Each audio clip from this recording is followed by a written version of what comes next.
Now, for those still trapped in Afghanistan fearing their lives under the Taliban rule, there is still some hope to return to their respective homelands. The path is set to be clear for particularly those awaiting a return to India, as Hindus and Sikhs in Afghanistan will be allowed to travel back. According to local reports from Afghanistan, Indian Sikhs and Hindus will be allowed to travel to India provided they possess valid travel documents. The report cited Taliban spokesperson Zabihullah Mujahid, who told Afghan media that there are no obstacles to the travel of Hindus and Sikhs and that they can go to the Kabul airport and travel to India and attend religious ceremonies. Referring to the security of the minority Hindu and Sikh communities in Afghanistan, the Taliban spokesperson said that the group had no problem with them as also with other minorities. It was earlier reported that the Taliban had stopped some Hindus and Sikhs who were Afghan nationals from boarding an evacuation flight to India last week. The chairman of the Kabul-based Parwan Committee, Gurnam Singh, told local media that about 150 Hindus and Sikhs were to leave for India, but they were not allowed to fly. Now, a Sikh leader in Kabul has said that the commitment should be fulfilled by allowing them to attend religious ceremonies in India. Many Sikhs are travelling at this time to India as celebrations of the landmark 400th birth anniversary of Guru Tegh Bahadur is underway this year.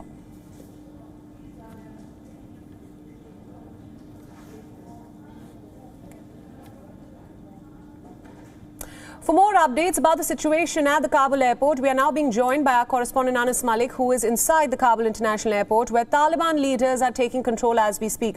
Anas, you've been reporting from inside the airport. Tell us about what is the situation on ground in Kabul now that the US troops have left. We hear the Taliban has now taken control of the airport.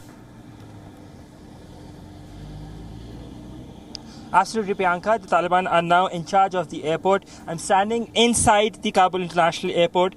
This is the domestic terminal right behind me. If my camera person can show you as well. And this is now manned by the Taliban, by the Taliban's elite Badri 313 brigade. You can see to my left, to my right, you'd see these barbed wires as well that are there. I was given a rail access inside to the military side. Plenty of logistical things that have been left behind. Cars like these that are now overturned, if my camera person could show you, they've been overturned and in order to mark sort of a barricade. We've seen helicopters that have been abandoned. We've seen airplanes that have been abandoned. We've seen ammunition that has been abandoned and other things as well. Hospital beds, makeshift stretchers, crab bandages, med-evac, MREs, plenty of water bottles, you name it. Everything's there inside. It will be with you on the screens of WION very shortly, but I was there just some moments ago, and it looks like the Allied forces and the American troops have left quite of a treasure for the Taliban to take over. Now that they have completely left from the country, now that there are no foreign troops over here, so it looks like there's a treasure that is out there for the Taliban to overrun, to take over and to be in control of. That includes ammunition, military equipment and others as well. Priyanka? Right, Anas, what can you tell us about the mood in the capital today as the US troops have left, and what can be said about the Americans and at-risk Afghans? How and when will they be allowed to leave, if at all? Well, we saw a statement coming in from US President Biden, and that said that they are under an arrangement. There are about 200 Americans that are said to be in the country right now. It looks like they are under an arrangement, and the Taliban would want to give this semblance of security to the foreign nationals for the fact that they are safe under their rule as well. But if I talk to you about the city of the mood of the city is functioning as normal. The new normal that was established on the 15th of August. Kabul did take some time to get a grip around it, but now it is functioning as normal. We're seeing traffic out on the roads. Women are slightly in less numbers, but yes, they're there. They're finally out. There is a semblance of normalcy that the Taliban are trying to create, despite of the fact that they might not be uniform, contrary to how in the past the Afghan government or Afghan army was. But there is a semblance of normalcy that is being given, security that is being given, and we are seeing that at least today, after the evacuations have ended, after the foreign forces have withdrawn, this life in the city, at least in the wee hours, early morning as well, it was back to as it was earlier. Priyanka? Right, Anas, we recently heard the Taliban spokesperson congratulating all Afghans and calling the American exit a defeat and a lesson for other invaders. Are these sentiments being shared by the Afghans?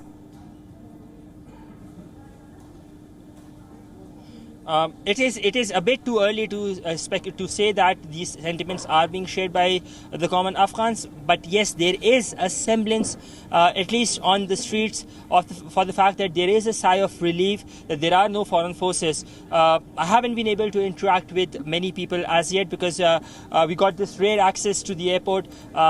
Inside, we've not been able to interact with many Afghans per se on the road. But if I just talk to you about the situation at the airport. Coming back, there is plenty for the Taliban that they're now in control of. That includes helicopters, attack helicopters, Chinook helicopters, aircrafts as well. In fact, I saw a C-130 of the Afghan army there as well. It was to one side though. Looked like that one of its wheels were damaged. Some of the helicopters are damaged as well. I spoke to Anas Haqqani, the brother of Siraj Haqqani, who's the youngest member of the negotiations team of the Taliban from Doha, and he had said that they will be repairing all of these equipments that have been left behind, logistical equipments that have been left behind, and then they intend to put it on use. In response to my question about the government formation, he said that consultations are ongoing. They will be establishing a rule, and that would be very, very soon. So, by and large, today is the first day of a complete Taliban takeover, because earlier on the 15th of August when they had entered, they did not have control over the airport, right, for the fact that there was an evacuation operation and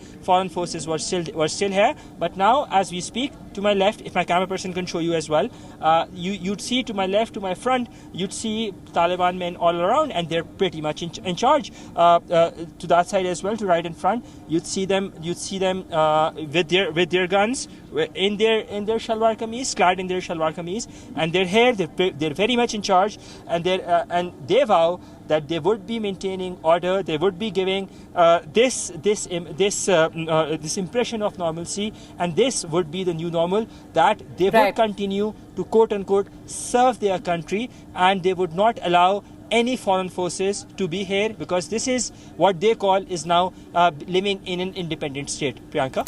Anas, Mallick, thank you so much for all those updates, and thank you for your continuous coverage. WION World is now available in your country. Download the app now and get all the news updates on the move.